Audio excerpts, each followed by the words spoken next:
আসসালামু আলাইকুম এভরিওয়ান।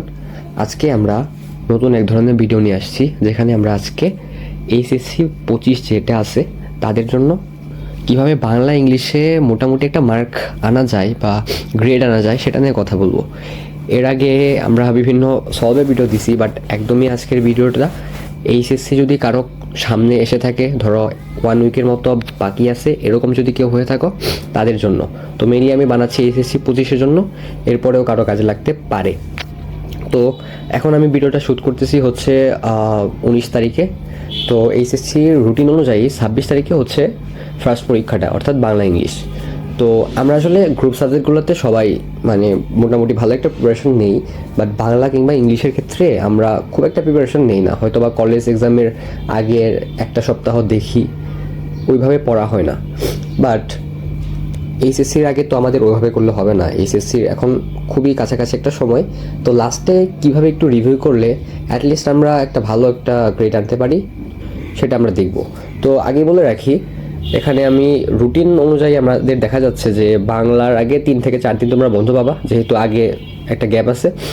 আর বাংলা 2-এর আগে তোমরা পাবা 2 দিন। আর ইংলিশ ফার্স্ট পেপার সেকেন্ড পেপারের আগে দেখো গ্যাপ 1 দিন করে আছে। তো বুঝতেই পারছো সময় খুব একটা বেশি নেই। অ্যান্ড কেউ যদি একদমই না পড়ে থাকো তার জন্য তো খুবই কষ্টকর, বাট কলেজ এক্সামগুলোতে যদি একটু একটু করে পড়ে থাকো তো তার কাছে খুব একটা কঠিন হওয়ার কথা না। আচ্ছা, তো বাংলার ইংলিশে গ্রেড আসলে কোথায় লাগে? বাংলার ইংলিশে গ্রেড কিন্তু খুব বেশি লাগে তা না। বাংলার ক্ষেত্রে বলবো বাংলার গ্রেড কিংবা মার্ক কোনোটাই লাগে না আসলে অ্যাডমিশনের ক্ষেত্রে। হ্যাঁ, কিন্তু তুমি যদি গোল্ডেন পেতে চাও সেক্ষেত্রে লাগবে অবশ্যই। অ্যান্ড ইংলিশের ক্ষেত্রে A+ রাখাটা অনেক অনেক অনেক সেফ। বাট ইংলিশে যদি কোনো কারণে A+ ছুটেও যায়, এ আসে, তাহলেও কোনো সমস্যা হওয়ার কথা না। কারণ ইঞ্জিনিয়ারিং অ্যাডমিশনের ক্ষেত্রে তোমরা জানো যে সিকিউরিটির ক্ষেত্রে ইংলিশের কোশ্চেনগুলো এসে থাকে। হ্যাঁ, সো ইংলিশের অনেক সময় অ্যাটলিস্ট জিপিএ 4 চাওয়া হয়, আবার অনেক সময় টোটাল জিপিএটা চাওয়া হয়, অর্থাৎ PCME এখানে 20-এর মধ্যে ধরো 18 চাওয়া হয়ে থাকে, 18.5ও চাওয়া হয়ে থাকে, তো এরকম কিছু চাওয়া হয়ে থাকে।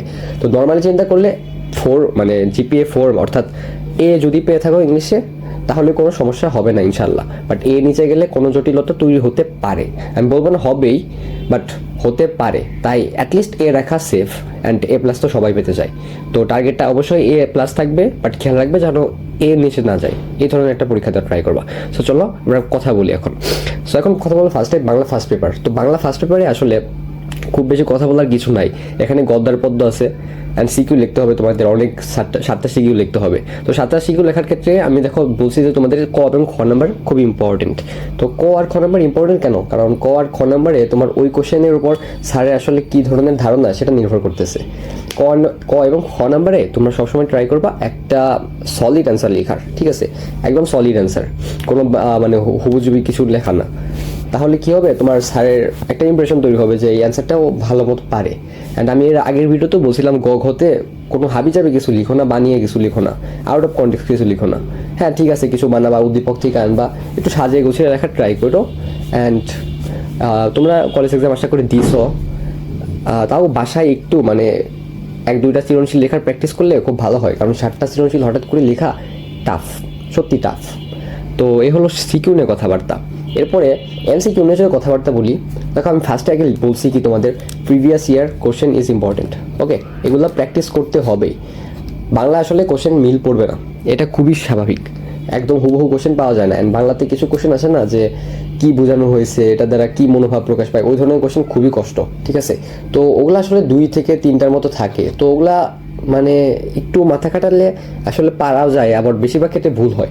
তো ওগুলা চিন্তা তোমার বাদ দেওয়া উচিত। তোমাদের দেওয়া যেটা দিকে ফোকাস করা উচিত সেটা হচ্ছে ইম্পর্টেন্ট লাইনগুলো। বইয়ের ইম্পর্টেন্ট লাইনে একদম সলিড কিছু লাইন থাকে, ওগুলা থেকেই অনেক কোশ্চেন হয়ে থাকে। অ্যাটলিস্ট 15 থেকে 16টা ওই ধরনের কোশ্চেনই হয়ে থাকে MCQর ক্ষেত্রে, ঠিক আছে? তো ওই লাইনগুলো তোমাদের পারতে হবে।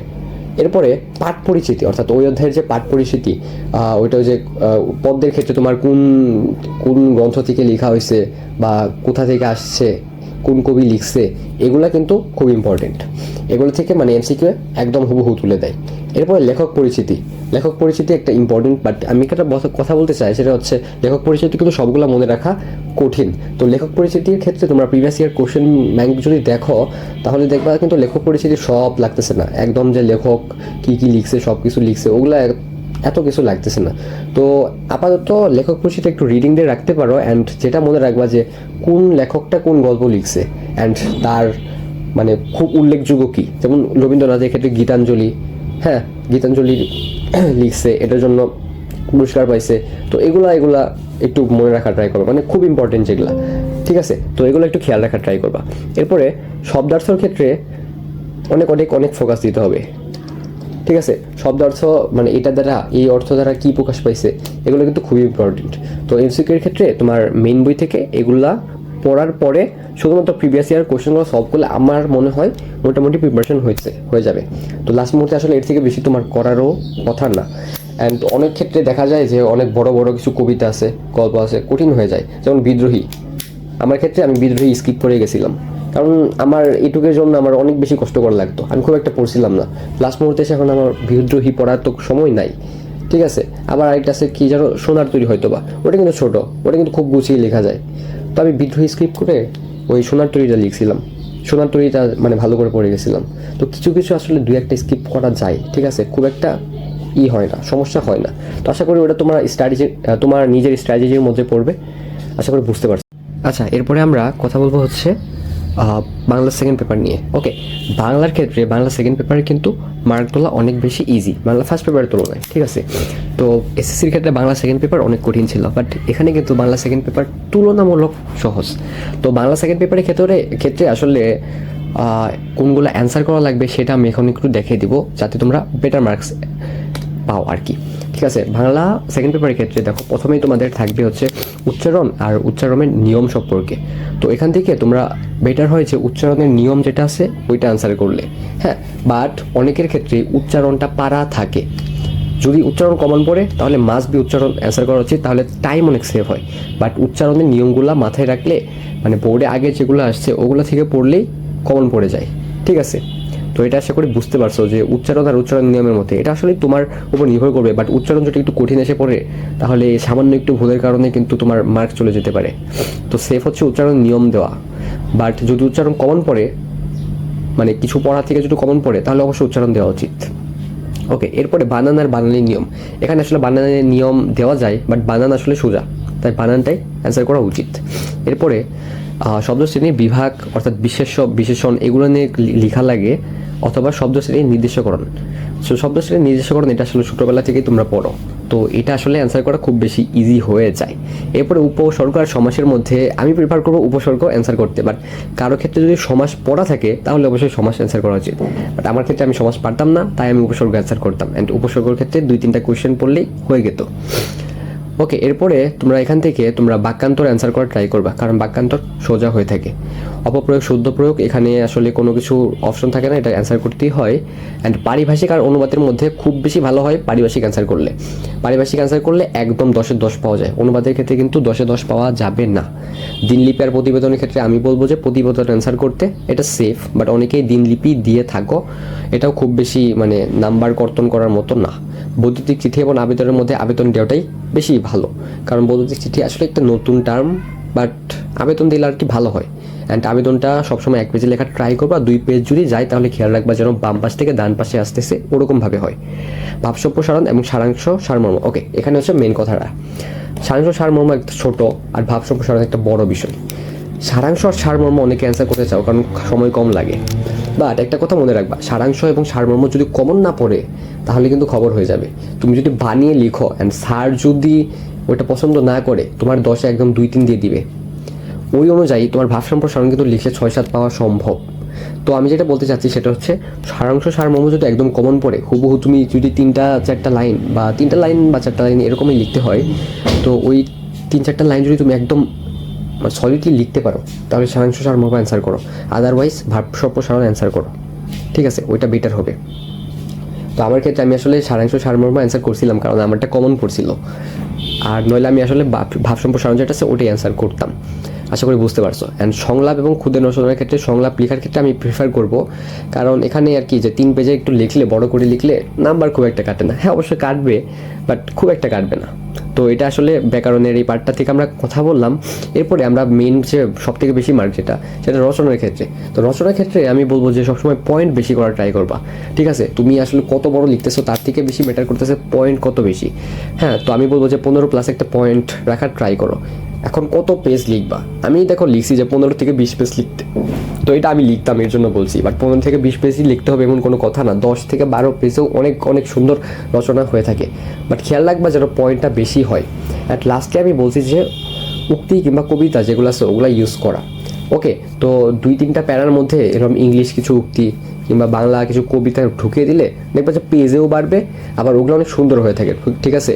ওগুলা ধরো তুমি একটু ডিজাইন তো করার সময় নাই, একটু মানে আলাদাভাবে ফাঁকা দিয়ে সুন্দরভাবে লিখলা, টিচারে যেন চোখে পড়ে, তো ওইটা খুব ভালো হয়। তো রচনার ক্ষেত্রে খেয়াল রাখবা যেন পয়েন্ট বেশি হয়, আর খেয়াল রাখবা যেন মানে খুব বেশি বড় লিখতে গিয়ে আবার যেন সময় না কুলায় এরকম হয় না, যেন উপসংহারটা যেন ভালো মতো লেখা যায়। তো ভূমিকা উপসংহার সেগুলোর মাঝখানে তোমরা ওই 15টার মতো মোটামুটি একটা পয়েন্ট দিলেই আশা করি ভালো একটা রচনা হয়ে যাবে।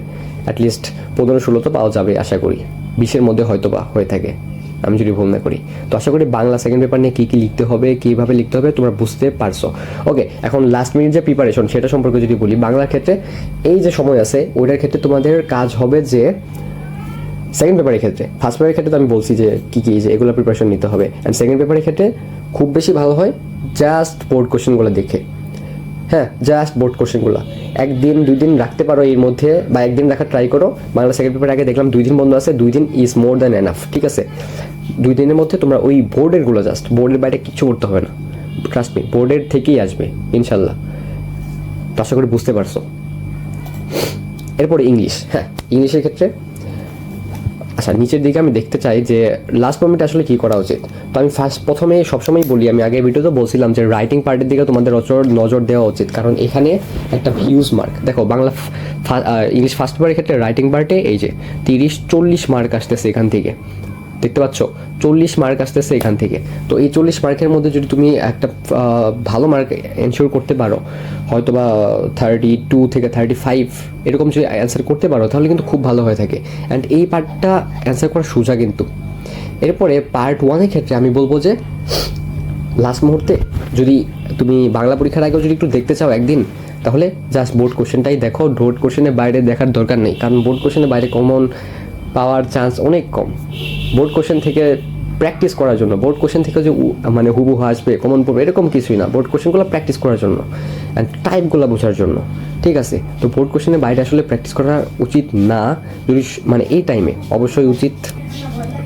যখন তোমার কাছে টাইম থাকবে তখন আসলে অনেক কিছু প্র্যাকটিস করা উচিত, কারণ বেশি বেশি প্র্যাকটিস করলে মাথায় আসবে। বাট এখন আসলে যদি পড়তে চাও তাহলে আসলে বোর্ড কোশ্চেনের দিকেই ফোকাস করা উচিত, এর বাইরে করা উচিত না। তো আমি এখান থেকে কিছু বলতে চাই যে মাল্টিপল চয়েস কোশ্চেন যেটা আছে এখানে আমি একটা রাইট চিহ্ন দিতে চাই, কারণ এটা ম্যাক্সিমাম আমি পারবা আশা করি। তোমার আগের এসএসসি পর্যন্ত মোটামুটি লেভেলে যদি ইংলিশ বেসিক থাকে এখানে কিন্তু খুব বেশি সমস্যা হওয়ার কথা না। এরপরে শর্ট অ্যান্সার, এটাতেও ফুল নাম্বার পাওয়া যায় না, বাট এটা তোমার প্যাসেজ দেখে দেখে মোটামুটি অ্যান্সার করা যায়। সামারি রাইট, আচ্ছা ইনফরমেশন ফ্লোচার্ট এটাও কিন্তু সোজা, এটাতে কিন্তু একদম মানে দেখে দেখে খুব সুন্দর করে 6টা মনে হয় ছক থাকে, 6টা ছক পূরণ করা যায়। এরপরে সামারি যেটা আছে না, সামারি এটার ক্ষেত্রে তোমাদের যদি এখন সমস্যা হয় সামারি পড়া, হ্যাঁ এটা নিয়ম না আসলে, সামারি আসলে সুন্দর করে বুঝে বুঝে লিখতে হয়। বাট আমি বলবো যে একটা ফরম্যাট মুখস্থ করে ফেলো। আমি লাস্ট মুহূর্তে কী করছিলাম, একটা ফরম্যাট মুখস্থ করছিলাম 3-4 লাইনে, আর ওই প্যাসেজ থেকে 2-3টা লাইন ঢুকিয়ে দিয়ে 6-7টা লাইনে সামারি কমপ্লিট করতাম, ঠিক আছে? কারণ আমার সময় ছিল না সামারিগুলোকে প্র্যাকটিস করার জন্য, অ্যান্ড আমি কিছুটা কম পারতাম। ওকে, অ্যান্ড এই যে পার্টটা 3টা রিয়ারেন্স আর উইথ ক্লোজ উইথআউট ক্লোজ, এটা নিয়ে আসলে খুব বেশি ভাবা উচিত না। বোর্ড কোশ্চেন প্র্যাকটিস করো, কমন পড়লে পড়বে, না পড়লে তোমার মাথা খাটাতে হবে, কোনো উপায় নাই, ঠিক আছে? এটা আসলে সবার জন্যই কঠিন, ঠিক আছে? এটা আসলে কীভাবে ট্যাকেল দেওয়া যাবে এই মুহূর্তে যতটুকু সম্ভব প্র্যাকটিস করো, আর কিছুই না। আর ট্রাই করবা যেগুলো প্র্যাকটিস করতেছো ওগুলোর মধ্যে আসলে যেন ভুল না হয়, ঠিক আছে? আশা করি বুঝতে পারছো।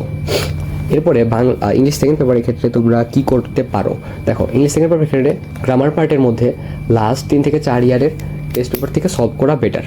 বা ইংলিশ ফার্স্ট পেপারের ক্ষেত্রে আমি যতদূর জানি দেখতাম যে বোর্ড থেকে খুব একটা কমন আসতো না, টাইপ আসতো বাট ওরকম কমন আসতো, বাট সেকেন্ড পেপারের ক্ষেত্রে বোর্ডের থেকে কমন আসতো অ্যান্ড কোনো ক্ষেত্রে একদমই রিপিট হয়ে গেছে এরকম, ঠিক আছে।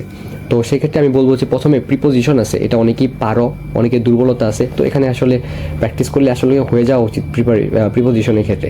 এরপরে গ্যাপ ফিলিং, এই যে গ্যাপ ফিলিং যেটা আছে, গ্যাপ ফিলিং এটার ক্ষেত্রেও তোমাদের প্র্যাকটিস করতে হবে। আর যদি মানে সমস্যা হয় তাহলে আসলে কিছু করার নেই, বাট উইথ ক্লোজ যেহেতু, তো একটু মিলিয়ে অর্থ বুঝে ট্রাই করলে আশা করি পারবা। এরপরে কমপ্লিটিং সেন্টেন্স খুবই সোজা।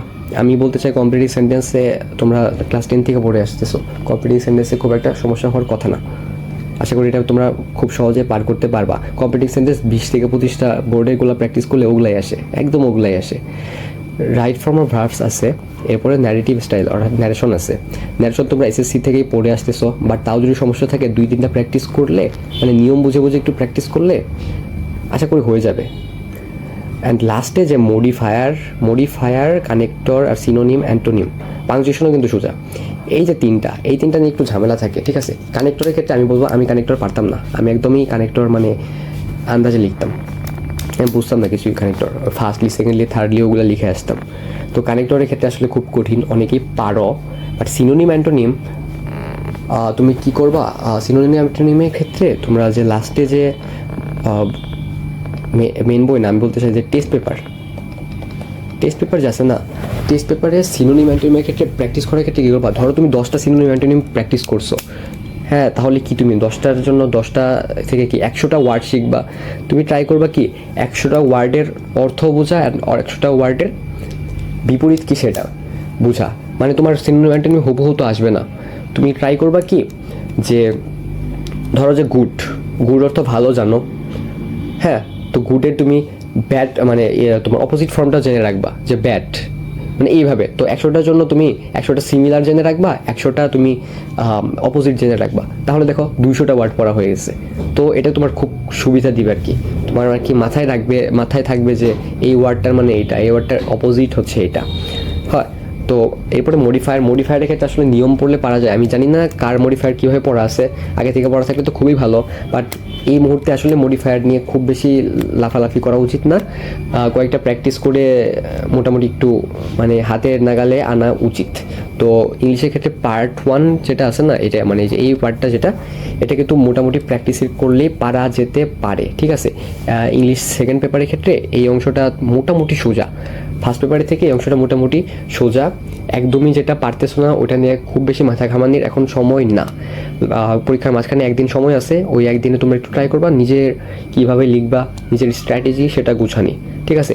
এখানে তোমার কমপ্লিটিং সেন্টেন্স সোজা আছে, রাইট ফর্ম অফ ভার্ব সোজা আছে, ন্যারেটিভ বা ন্যারেশন যেটা আছে ওটা তুমি আগেই পড়ে আসছো, অ্যান্ড পাংচুয়েশন এটাও মোটামুটি সোজা আছে। তো কঠিনের মধ্যে প্রিপোজিশন কঠিন লাগতে পারে, গ্যাপ ফিলিং কঠিন লাগতে পারে, কানেক্টর, সিনোনিম, অ্যান্টোনিম এগুলো কঠিন লাগতে পারে। তো এগুলো কী করবা, একটু স্ট্র্যাটেজিক কিছু মেনটেন করবা, ঠিক আছে, যে সিনোনিম অ্যান্টোনিম ওইভাবে পড়বা তোমরা। এরপরে কানেক্টরের ক্ষেত্রে যদি না পারো আসলে খুব বেশি এটা নিয়ে লাফালাফি করার দরকার নাই, ঠিক আছে, আর খুব বেশি ক্ষতি হবে না এটার জন্য, যেহেতু তোমার টার্গেট A+ আনা, তোমার টার্গেট 100 পাওয়ার না।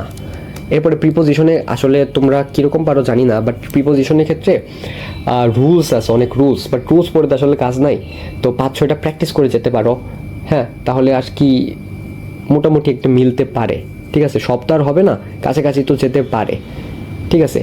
তো ইংলিশের এই প্রথম অংশের ক্ষেত্রে তো আমার ওভারঅল সেকেন্ড পেপারের ক্ষেত্রে ওভারঅল একটা ধারণা কথা থাকবে, যেটা হচ্ছে 3 থেকে 4 ইয়ার টেস্ট পেপার থেকে সলভ করো। আমার মনে হয় এখান থেকে তোমরা টাইপ কমন পাবা অথবা হুবহু কমন পেয়ে যেতে পারো। কোশ্চেন যদি যেমনই করো, কঠিন করো সহজ করো, সবার জন্য হয়তো কঠিন সহজ হবে, তো তোমরা ম্যাক্সিমাম কমন পেয়ে যেতে পারো, অ্যান্ড ম্যাক্সিমাম বলতে ফুলি টাইপ কমন পেয়ে যেতে পারো, ঠিক আছে। তো আশা থাকবে যে ওটা তোমরা এটা কভার করতে পারবে। অ্যান্ড ইংলিশ ফার্স্ট পেপারের ক্ষেত্রে আমি বললাম যে এই যে উপরের অংশ যেটা পার্ট 1 যেটা, ঠিক আছে, এই অংশটা তোমরা একটু টেস্ট পেপার থেকে প্র্যাকটিস করো, এই লাস্ট মুহূর্তে এগুলাই প্র্যাকটিস করো, ঠিক আছে। এখন রাইটিং নিয়ে কথাবার্তা। ফার্স্ট পেপারে রাইটিংয়ের ক্ষেত্রে দেখো আমি কি বলছিলাম, ফার্স্ট পেপারে রাইটিংয়ের ক্ষেত্রে সবার আগে রাইটিংয়ের প্রতি গুরুত্ব দিতে বলছিলাম, কারণ এখানে 40 মার্ক। অ্যান্ড এখানেও আমি বলবো, এখানেও দেখো 40 মার্ক আছে। তো এখানেও তোমার রাইটিংয়ের প্রতি, এই যে রাইটিং পার্টের প্রতি ফোকাস দিতে হবে, কারণ এখান থেকে মার্ক বের করা অনেক সোজা। দেখো, ইমেল রাইটিং কিংবা ফর্মাল রাইটিং ইজি, দুটা প্যারাগ্রাফ লিখতে হবে, দুইটা ভিন্ন রকমের 200 ওয়ার্ডের মধ্যে। এই প্যারাগ্রাফ যে পড়েও নাই সেও তো বানিয়ে লিখতে পারে, কোনো সমস্যা হয় না। তো এই পার্ট থেকে তোমার 35 যদি নিয়ে আসতে পারো তাহলে A+ পাইতে তো খুব বেশি সমস্যা হবে না। দেখো, এখান থেকে আনা যাবে, এখান থেকে আনা যাবে। তো ফার্স্ট পেপার আর সেকেন্ড পেপারের ক্ষেত্রে আমি দুটার ক্ষেত্রে বললাম যে রাইটিং পার্টটা আগে ফোকাস দাও। ধরো তুমি যদি 2 দিন ঠিক করে রাখো, অর্থাৎ এখন থেকে পরীক্ষা শুরু হওয়ার আগে, পরীক্ষার আগের দিন আছে একদিন আর এখন আছে একদিন, ঠিক আছে? তাহলে তুমি কি করবা, একদিন রাইটিংয়ের জন্য রাখো, একদিন আসলে পুরোটা রাইটিংয়ের জন্য লাগে না। তো একটা পার্ট রাখো রাইটিংয়ের জন্য, আরেকটা পার্ট রাখো ওই যে গ্রামাটিক্যাল পার্টের জন্য, এই পার্টটার জন্য, কিংবা ফার্স্ট পেপারে এই পার্টটার জন্য, পার্ট 1-এর জন্য। বাট আমি বলবো যে আগে রাইটিংয়ের দিকে একটু ফোকাস দাও। রাইটিংয়ের ক্ষেত্রে তুমি তখন ধাপ ধাপ সবগুলো মুখস্থ করবে না, ঠিক আছে? একটু স্ট্র্যাটেজিক মেনটেন করো, যে বিভিন্ন ডিজাস্টারগুলো যে আছে, ডিজাস্টারগুলো তুমি কীভাবে শুরু করবা, ওগুলো একটা মেনটেন করে রাখো, এখনই মেনটেন করে রাখো, যাতে পরীক্ষার আগের একদিনের মধ্যে কোনো চাপ না পড়ে, ঠিক আছে? তো আশা করি তোমাদের বোঝাতে পারছি কীভাবে আগাতে হবে। বাংলার ক্ষেত্রে আসলে খুব বেশি সমস্যা হয় না, ইংলিশের ক্ষেত্রে আমাদের মানে গ্রেডটা মেনটেন করা লাগে, অ্যান্ড A রাখলে মোটামুটি হয়ে যায়, A+ তোমাদের প্রত্যাশা থাকবেই। তো লাস্ট মুহূর্তে আমার ওভারঅল কথাবার্তা হচ্ছে, তুমি প্র্যাকটিস করবা অনেক, ঠিক আছে? অ্যান্ড প্র্যাকটিসের জন্য এখন আপাতত টেস্ট পেপারই প্র্যাকটিস করো, ঠিক আছে? কেউ যদি অনেক মানে ইংলিশ সারা বছরই পড়ে আসছো, বিভিন্ন স্কুল কলেজের কোশ্চেন সলভ করে থাকো, এই লাস্ট মুহূর্তে টেস্ট পেপার বা বোর্ডের কোশ্চেনের বাইরে কিছু প্র্যাকটিস করার আসলে প্রয়োজন নাই, ঠিক আছে? যাতে বোর্ড কোশ্চেন থেকে টাইপ কমন বা বোর্ড কোশ্চেন থেকে হুবহু কমন পড়লে তোমার একটু ভাবতে না হয়, সরাসরি তুমি অ্যান্সার করতে পারো। অ্যান্ড আমি যেটা আগে আবারও বলতে চাই যে তোমার কম্পোজিশন পার্ট বা রাইটিং পার্ট যেটা আছে ওইটার দিকে একটু ফোকাস করো, যাতে রাইটিং পার্ট থেকে মোটামুটি 40-এর মধ্যে ধরো 34-35 এরকম যদি আনা যায় খুব বেশি ভালো হয়। তাহলে দেখো তোমার ওই পাশ থেকে শুধুমাত্র কত 45 থেকে 47 মার্ক লাগবে তোমার A+টা ক্যারি করার জন্য, ঠিক আছে? তো ওই পার্ট থেকে তোমার 60 মার্কের মধ্যে ধরো 45 থেকে 50 এরকম মার্ক আনা কিন্তু খুব বেশি ইম্পসিবল না, ঠিক আছে? তো আশা করি আজকে ভিডিওটা বুঝতে পারছো। আমি জানি না কীভাবে তোমাদের বোঝাতে পারছি কি না, বাট তোমরা যদি বুঝে থাকো ওইভাবে লেগে পড়ো, অ্যান্ড তোমাদের নিজস্ব স্ট্র্যাটেজি যেটা আছে ওইটা ফলো করার ট্রাই করো, কারণ পরীক্ষার আর বেশি সময় নাই, খুব বেশি টেনশন নেওয়ার কারণ নাই, কারণ তোমার মতো সবাই আসলে ইংলিশ বাংলা এগুলো আসলে খুব বেশি কম পড়ে এইচএসসিতে, অ্যান্ড গ্রুপ সাবজেক্ট PCM যেগুলো আছে ওগুলোর দিকে বেশি ফোকাস করে। তো হারানোর কিছু নাই, ঠিক আছে? মাথা ঠান্ডা করো, 1-2 দিন বের করার ট্রাই করো। হ্যাঁ, না করলেও পরীক্ষার আগের একদিন আছে, আমি বলবো না পরীক্ষার আগের একদিন রাখার জন্য, পরীক্ষার আগের একদিনে কোনো কিছুই আসলে হবে না, তার আগে একদিন বের করার ট্রাই করো, ঠান্ডা মাথায় ভাবো, হয়ে যাবে, ঠিক আছে? এই সময় আসলে প্যানিক করার অনেক বেশি কারণ হয়ে থাকে। হ্যাঁ, আমি বলবো না প্যানিক হবে না, তোমার কেন হবে, কেন তোমার এই সব আমি কিছু বলবো না, কারণ সবারই হয় এটা, ঠিক আছে? তুমি ভাবতেছো তোমার হইতেছে, এমন কিছু না, তোমার বন্ধুরও হচ্ছে। বা আমাদের ক্ষেত্রে আমাদের সময় বাংলা ইংলিশটা একটা প্যানিক হতো, PCM যে সারা বছর পড়ছি ওগুলো নিয়েও একটা প্যানিক হতো। তো আশা করি সমস্যা হবে না, একটা গ্যাপ, ভালো রুটিন হয়েছে, ভালো ভালো গ্যাপ আছে, ঠান্ডা মাথায় প্রিপারেশনেও, অ্যান্ড ইনশাল্লাহ ভালো করবা।